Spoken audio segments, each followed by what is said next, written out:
Bienvenidas, bienvenidos nuevamente a su programa Tus Derechos, un programa de entrevistas y análisis del derecho constitucional. En esta ocasión vamos a conversar sobre un valor muy importante dentro de nuestro ordenamiento jurídico, el más importante en realidad, la defensa de la dignidad de la persona humana y su vínculo con la argumentación jurídica. En ese sentido, conozcamos primero antes cuál es la posición de la dignidad humana dentro de nuestro ordenamiento jurídico y concretamente dentro de nuestra Constitución. Adelante, por favor. El artículo 1 de la Constitución Política de 1993 establece que la defensa de la persona humana y el respeto de su dignidad son el fin supremo de la sociedad y del Estado. Ello significa que la dignidad humana es el fundamento de todos los derechos fundamentales y que por consiguiente su respeto constituye el valor más importante de nuestro ordenamiento jurídico. En ese sentido, todo acto, sea de un poder público o de un poder privado, debe ser conforme a sus exigencias para resultar jurídicamente válido. De lo contrario, sería posible plantear un proceso constitucional de tutela de derechos ante la jurisdicción constitucional. Es por ello que resulta muy importante para todo operador jurídico conocer en qué consiste el concepto de dignidad de la persona humana. En esta ocasión tenemos el honor de contar con la presencia del profesor Manuel Atienza. El profesor Manuel Atienza es catedrático de Filosofía del Derecho de la Universidad de Alicante y seguramente el mayor estudioso e investigador sobre la argumentación jurídica en lengua castellana en el mundo. Le agradecemos muy sentidamente, profesor Atienza, por haber aceptado nuestra invitación. Muchas gracias. Vamos a conversar, como decíamos, a propósito del valor de la dignidad humana. El artículo 1 de nuestra Constitución, profesor Atienza, señala que la defensa de la dignidad de la persona humana es el fin supremo de la sociedad y del Estado.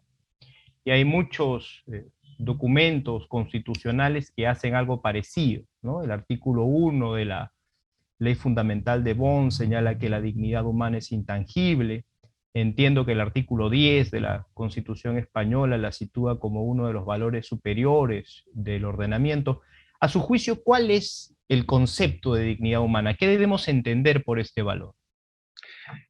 Bueno, es una pregunta compleja, porque de hecho en los últimos tiempos ha habido más de un autor que ha negado que verdaderamente se pueda dar una idea clara del concepto de dignidad humana. O sea, que muchos entienden que es algo así como una idea vacía, puramente retórica, que cumple un papel, diríamos, de falsa justificación.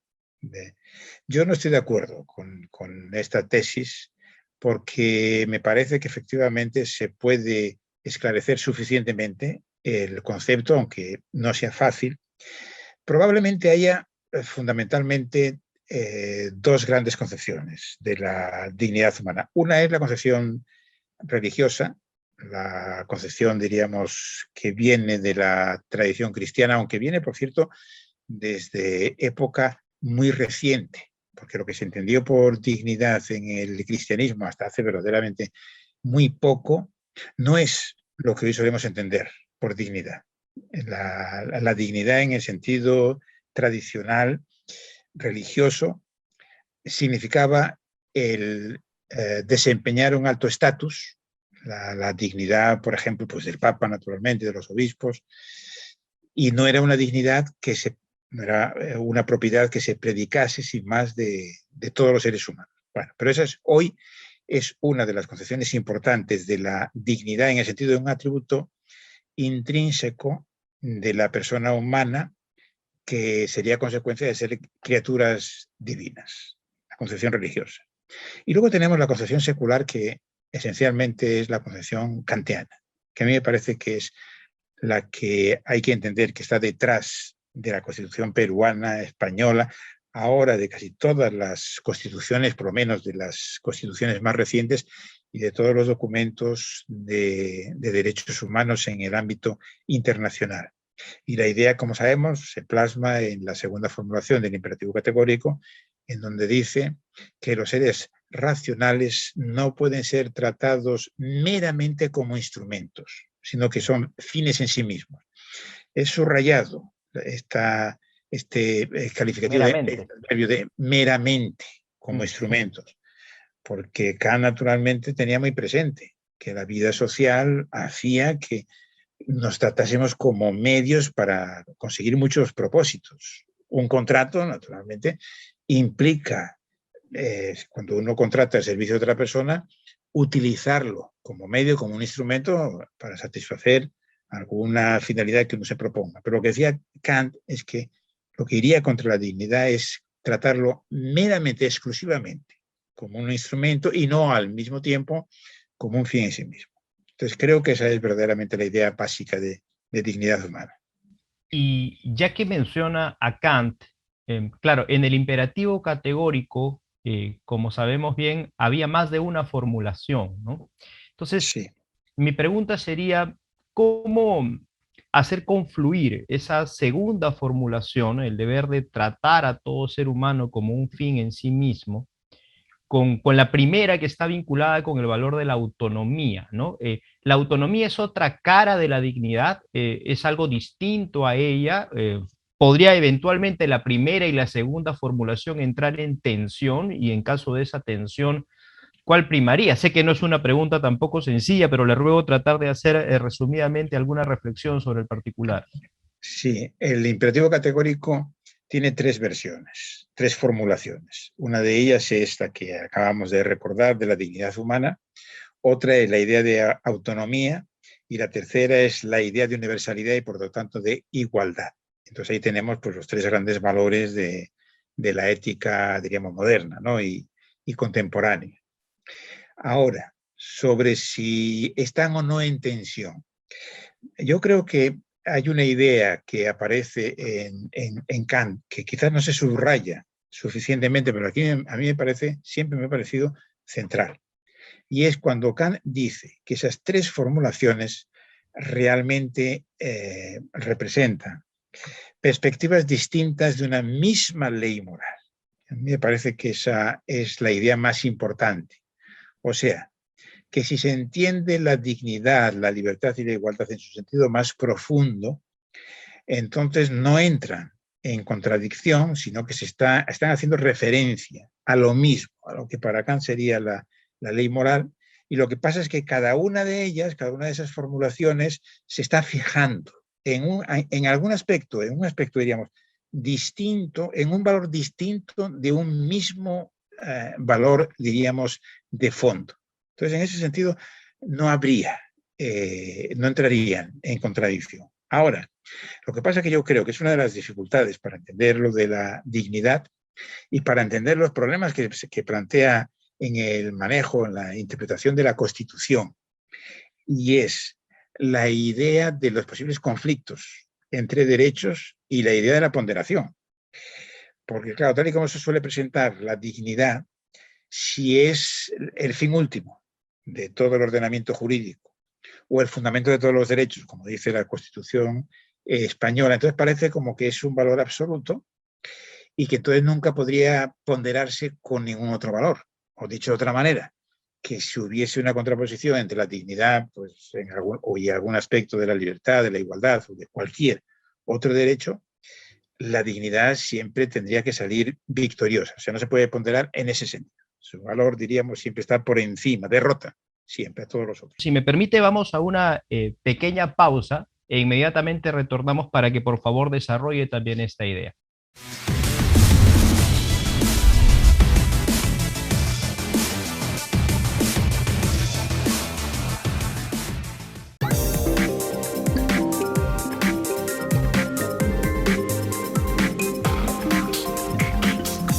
Sabemos que tienes muchas preguntas y queremos responderlas. ¿Cómo se eligen los magistrados del TCE? Hola, gracias por tu pregunta. De acuerdo con el artículo 201 de nuestra Constitución Política, los miembros del Tribunal Constitucional son elegidos por el Congreso de la República con el voto favorable de los 2/3 del número legal de sus miembros. Esto quiere decir 87 votos. Se designa una comisión especial integrada por un mínimo de 5 y un máximo de 9 congresistas para encargarse de recibir propuestas y seleccionar a los candidatos antes de ser propuestos al Pleno del Congreso.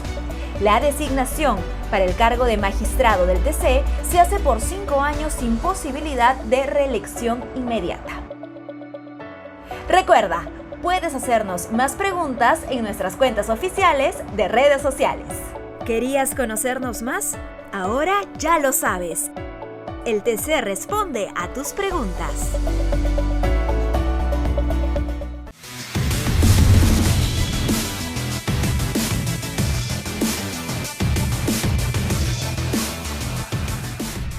Bienvenidas, bienvenidos nuevamente a Tus Derechos. Estamos conversando con el catedrático de Filosofía del Derecho de la Universidad de Alicante, el doctor Manuel Atienza, sobre la dignidad humana y su vínculo con la argumentación jurídica. Profesor Atienza, en el bloque anterior, usted planteaba que puede haber una relación eventual entre dignidad humana y ponderación, que consecuentemente no necesariamente siempre debiera ser tratada como un valor absoluto. Por favor, profundice un poco más sobre ese planteamiento.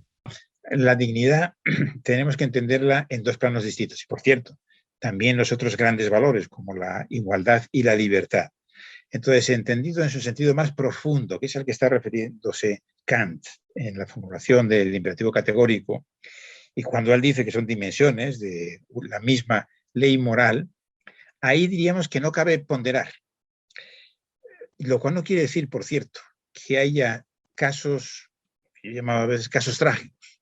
O sea, que la vida social, la vida jurídica, se presenten situaciones en las que sea imposible tomar una decisión que no implique vulnerar algún valor fundamental. Lamentablemente, digamos, esto a veces existe. Ese es el nivel, diríamos, más profundo, ¿no?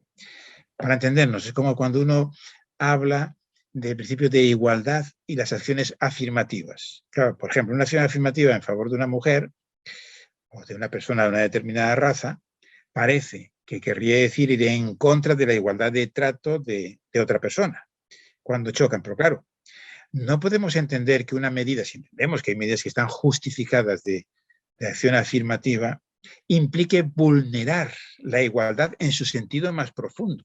En su sentido más profundo no, en otro sentido, en otro significado. Entonces, por eso voy. Hay un nivel profundo del valor de dignidad, en el cual tiene sentido efectivamente decir que es intangible, es un valor absoluto, todo lo demás, y ahí no se puede ponderar. Pero la dignidad también se plasma en una serie de derechos, como pasa con la libertad o con la igualdad. Por ejemplo, garantías procesales, por ejemplo, derechos de privacidad, por ejemplo, derecho a una vida digna. Y cuando la dignidad se plasma en derechos concretos, entonces sí que cabe una ponderación. Típico ejemplo es un conflicto entre la libertad de expresión, digamos, y el derecho a la intimidad. El derecho a la intimidad como plasmación, diríamos, más o menos directa de la dignidad. Entonces me parece que esa es la manera de poder explicar dos aspectos de nuestras constituciones con los que casi todos estamos de acuerdo. Uno es que la dignidad efectivamente está detrás de todos nuestros derechos, es el fundamento de todos los derechos. Y el segundo, en lo que también parece haber un consenso prácticamente unánime, es que no hay derechos absolutos y que cualquier derecho en dadas determinadas circunstancias puede ser sometido a una ponderación y ser derrotado por un conjunto de otros derechos. Y si bien hay un cierto consenso en que la dignidad humana es el fundamento de los derechos humanos o de los derechos fundamentales, ¿qué característica, digamos, universalmente podría predicarse de los seres humanos para referir de ellos dignidad? Y en segundo lugar, si efectivamente solo los seres humanos son dignos, ¿no? ¿Cabría eventualmente predicar dignidad de alguna otra entidad? ¿Cuál es su parecer al respecto? Bueno, esta es otra de las cuestiones muy controvertidas, diríamos, y muy difíciles, porque en un aspecto la idea de dignidad viene a identificarse con la idea de personalidad, de ser persona. Entonces la pregunta es, ¿quién es persona y por qué se es persona? Si partimos de una concepción religiosa, cristiana, pues entonces sería la idea de ser criaturas divinas. Si partiéramos de una concepción tipo la de Kant, pues es la idea de la racionalidad, ¿no? Y claro, el problema es que una concepción de tipo religiosa, diríamos que no es aceptable. No es aceptable porque vivimos en un mundo plural y donde no para todos, diríamos, resulta aceptable, ¿no? Las verdades de fe. Es decir, y el problema de concepciones como la de Kant, cuando se habla de la racionalidad, en fin, otros derivados de la racionalidad, es que son propiedades que parecen darse como un continuo. Y entonces yo decir, bueno, racionalidad, ¿hasta qué punto es racional, por ejemplo, un bebé recién nacido o es más racional, diríamos, que un chimpancé o cosas así? Y entonces esto nos plantea el problema de la personalidad, el problema es de si la dignidad es una cuestión sencillamente todo o nada, o si por el contrario cabe hablar de alguna gradualidad de la dignidad, de si los animales o algunas especies animales, precisamente las que están más próximas a nosotros, ¿no? Al Homo sapiens, pues se les podría reconocer algún tipo de dignidad, o por lo menos diríamos algo semejante a la dignidad y en consecuencia atribuirles derechos, o incluso últimamente la discusión se ha abierto también al tema de las máquinas inteligentes, ¿no? Es decir, porque una máquina inteligente, por ejemplo, como sabemos, puede comunicarse y en ese sentido tiene propiedades que son muy próximas a lo que normalmente entendemos por racionalidad. Y el vínculo que algunos autores hacen entre dignidad y el fundamento de la sensibilidad, es decir, Sí, la procura de erradicar el sufrimiento, ¿no? Y que consecuentemente el fundamento estaría en algo así como la capacidad de sentir. Esto extrapolaría de alguna manera el valor de la dignidad a otras especies, a su juicio. La capacidad de sentir sin duda es un elemento muy importante desde el punto de vista moral. Probablemente el primero que lo puso de manifiesto fue Bentham, ¿no? Hablando precisamente de los animales, y él trataba de justificar que los animales tienen intereses y por lo tanto nosotros tenemos deberes hacia los animales.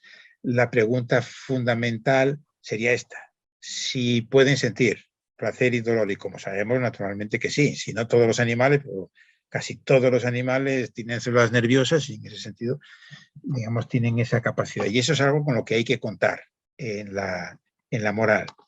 Claro, otra cosa es pensar que ese es el elemento fundamental de la moral, la capacidad de sentir placer y dolor, y sobre todo que no hay diferencias entre la manera de sentir placer y dolor, en cuyo caso nos equipararíamos, por ejemplo, pues al resto de los entes animados, ¿no? No sé decir, de los animales. Yo creo que esto es una exageración, o sea que a mí me parece que efectivamente hay que tomarse en serio ese como uno de los elementos importantes de nuestra moral, pero de ahí tampoco se sigue necesariamente que haya que reconocer por lo menos dignidad plena a los animales o a algunos animales, como digo, o que estén exactamente en el mismo plano que estamos nosotros. Naturalmente yo creo que claramente no.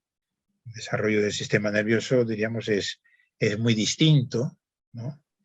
Y la capacidad de sufrir, pues tampoco es la misma, claro. Estas cosas, el Homo sapiens es el único animal que sabe, por ejemplo, que se va a morir, ¿no? Lo cual puede ser un factor de sufrimiento, como sabemos, muy considerable y del que están libres el resto de las criaturas, ¿no?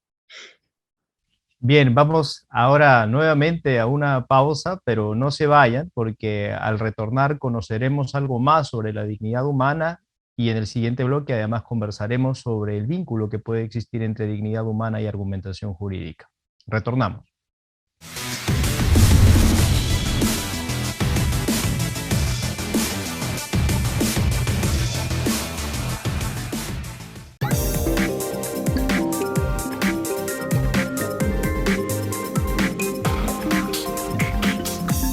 Sabemos que tienes muchas preguntas y queremos responderlas.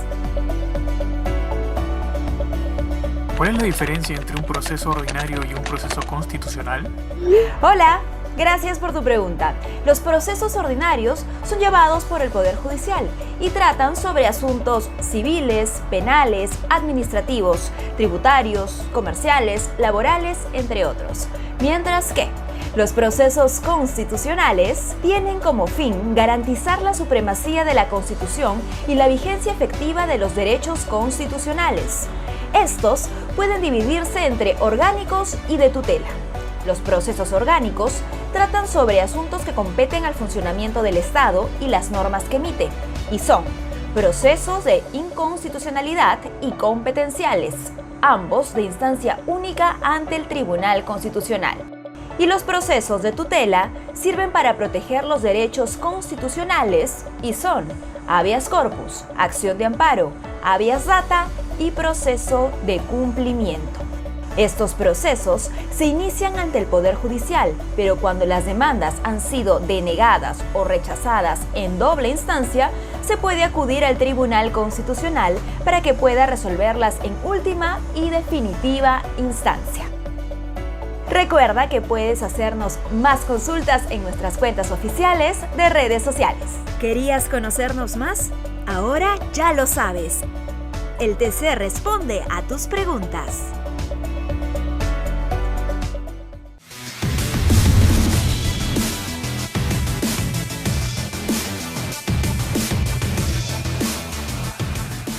Muchos filósofos morales asocian el valor de la dignidad con el denominado imperativo categórico kantiano.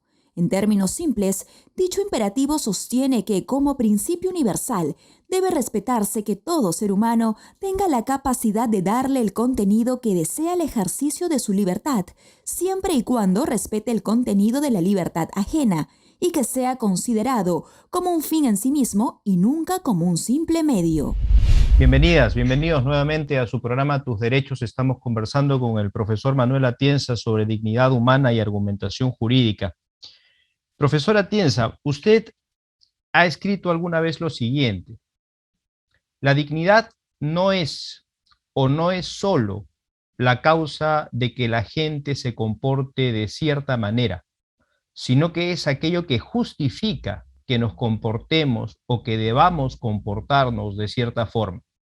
Solo naturalmente, si se tiene en cuenta esta segunda posibilidad, entonces tiene sentido considerar que la dignidad es el fundamento de los derechos humanos. ¿Qué rol juega, profesor Atienza, la dignidad humana en el ejercicio de argumentación jurídica racional? Bueno, esa frase que acaba de reproducir creo que se refiere a una crítica a Steven Pinker, que es un psicólogo social, autor de un famoso artículo que se titulaba precisamente La estupidez de la dignidad, como diciendo, es un concepto sin sentido, y en lugar de dignidad debemos hablar de autonomía. Y con eso yo lo que quiero decir es que, claro, que la dignidad no podemos entenderlo únicamente en el plano psicológico, sino que también tiene una dimensión normativa, y esa es la que nos importa, sobre todo la que nos importa a los juristas, y cuando tenemos que manejarnos con problemas de interpretación, ¿no?, constitucional. Entonces, claro, yo creo que el concepto de dignidad seguramente sea el concepto más importante, más básico de todos los conceptos jurídicos en nuestros ordenamientos contemporáneos, en donde resulta, como sabemos, que damos prioridad a la Constitución sobre el resto de las fuentes del derecho, y donde la validez de todas las normas depende de su conformidad con los derechos humanos contenidos en la Constitución, cuyo fundamento es la dignidad. Lo cual quiere decir entonces que el criterio fundamental para otorgar validez a una norma jurídica en realidad es la dignidad. O sea que si pudiésemos argumentar, si un jurista, un juez, pudiese argumentar que una determinada norma, una determinada disposición, una decisión, etcétera, etcétera, iba contra la dignidad, entonces sería una razón para decretar, diríamos, la nulidad, ¿no? Y entonces, en ese sentido, claro, adquiere una importancia enorme. Y de hecho, hay muchos casos que llegan a los tribunales constitucionales Yo diría que cada vez más. Hay una tendencia a manejar el concepto de dignidad, bueno, por ejemplo, en la discusión sobre el aborto, o a propósito de la maternidad por sustitución, donde algunos, los que están en contra, dicen eso va en contra de la dignidad humana. Claro, si fuese en contra de la dignidad humana, entonces efectivamente no sería aceptable como tal institución. O en aspectos relacionados con derechos sociales. Es decir, si efectivamente una medida va en contra de lo que habría que entender por una vida digna, o si la dignidad implica la necesidad de establecer pues, ciertos derechos sanitarios. O sea que, en ese sentido, la dignidad es enormemente importante desde el punto de vista práctico. Y lo que pasa es que yo creo que sobre todo entre nosotros en el mundo latino, como venimos de esa tradición, diríamos, tan legalista positivista y de separación estricta entre el derecho y la moral, y claro, el concepto de dignidad es el concepto moral, casi diría, por antonomasia. Entonces, hasta ahora ha habido una tendencia a no hablar de dignidad, o a hablar en términos, diríamos, puramente retóricos. Pero yo creo que debemos tomarlo en serio, claro, la dignidad. Y que inevitablemente los jueces constitucionales y los juristas pues tienen que argumentar a partir de una teoría moral de la dignidad, porque para esclarecer el concepto de dignidad necesitamos una teoría moral. Justamente le iba a preguntar sobre eso. Usted mencionó hace un momento el rol que no sé si comienzan, ya seguramente hace un tiempo, cumplen los tribunales constitucionales en relación con la reivindicación jurídica del concepto de dignidad. ¿Cuál es el peligro, a su juicio, de que un juez, una jueza, que ciertamente no decide sobre su propia vida al ejercer la función jurisdiccional, sino sobre la vida de otros, ¿no? Carezca de un conocimiento cabal del sentido de la dignidad, o quizá busque camuflar el ordenamiento jurídico, o con el ordenamiento jurídico una posición quizá metafísica sobre la dignidad humana? Yo creo que los dos grandes peligros normalmente en la aplicación del derecho que uno puede constatar, ¿no?, en las sentencias judiciales, por un lado es el formalismo, es decir, el tratar de apegarse exclusivamente a la letra de la ley, etcétera, etcétera, y no considerar los valores y por tanto dejar fuera las cuestiones de dignidad, entre otras. Y el otro riesgo es el contrario, el no tomar en consideración el aspecto autoritativo del derecho y los límites que naturalmente son constitutivos del derecho. Entonces, claro, el riesgo del manejo de la dignidad iría por este segundo lado, de olvidarse de los elementos autoritativos del derecho, de construir una idea de dignidad que pueda coincidir sencillamente con las opiniones que pueda tener el jurista en particular. Claro, aquí lo que pasa es que yo creo que la reivindicación de dignidad muestra la necesidad para los jueces en particular y para los juristas en general de tener una formación moral. Moral quiero decir de teoría moral. O sea que lo que no se puede es hacer referencias, como muchas veces se hace, a la dignidad en términos meramente retóricos. O sea, decir, no, esto no puede ser porque va en contra de la dignidad. No. Por ejemplo, hay alguna sentencia que yo he criticado del Tribunal Supremo Español a propósito de la maternidad subrogada. Es decir, no porque va en contra de dignidad. Oiga, no. Tiene que argumentarme por qué y cuál es su concepto de dignidad. Y por eso yo al comienzo subrayaba mucho en la idea kantiana de la prohibición de tratar a otro ser racional, decía Kant, solo como un instrumento.